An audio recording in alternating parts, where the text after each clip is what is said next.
નમસ્કાર મિત્રો, હું છું આપનો એક્ટર ગિરીશ વરસોડિયા અને આજે બીજ હોય તો રામાબીર માટે માત્ર ભજનની બે લીટી કેવી છે કે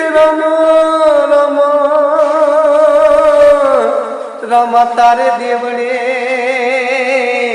અનવડી ચડે ગુગળના ધૂપ નર નારી ગૌ નમન કરે અરે રે વળી નમે જગના ભૂપ એવા આરતી રે ટાણે વેલે રાયા ભજો એવા ધૂપ ને રે ધુમાડે વેલાયા ભજો એ આવજો આવજો અજમલના કુંવર રે રણુજાના રાજા ધૂપ ને રે ધુમાડે વેલાયા આવજો. મિત્રો, આજે આરતીની માત્ર બે લીટી કહી છે. સૌને મારા જય રામાપીર.